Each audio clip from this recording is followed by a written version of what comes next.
200 influential members of the restaurant world have cast their votes in the 11th World's 50 Best Restaurants Awards, and the time is nearly here when we'll find out which restaurants have made the 2012 list.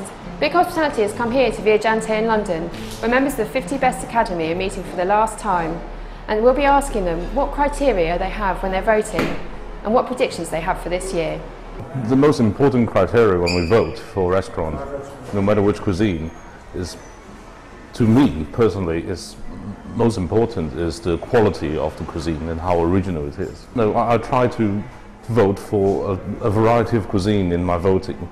Obviously, in terms of numbers of good quality restaurants, it's quite easy to find around the world, including my region. But it wasn't too difficult. When I'm choosing a restaurant to vote for, I choose somewhere I want to eat, and I want to eat somewhere that excites me and has something original to say and is related to the city it's in. So I don't want to go particularly to Asia and have fantastic French food or whatever, but I do want fantastic French food in France. And yeah, I'm looking for, as I say, for originality and enjoyment, somewhere that makes me feel welcome, not just great food, but hospitality as well.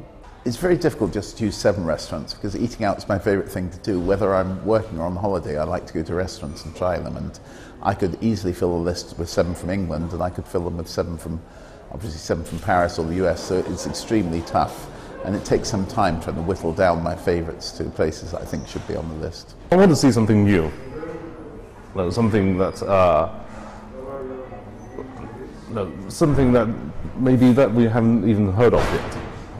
Something which is not seen in all the magazines and media. Hopefully there's something different.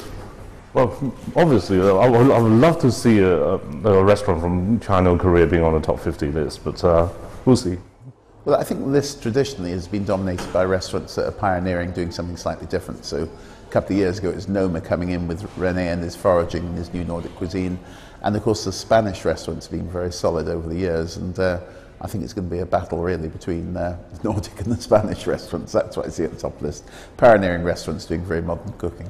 I think Debut has to go onto the list for next year. Probably it's the most exciting new restaurant of the year. I want to see Pollen Street Social on the list as well. I thought it opened strong and has got much better. I had a fantastic meal there a couple of weeks ago. So those are my 2 restaurants I'd really like to see go on. And then also possibly somewhere like Kaufmann's, which, although it's French in the UK, it's just very honest cooking, and I think honesty works anywhere.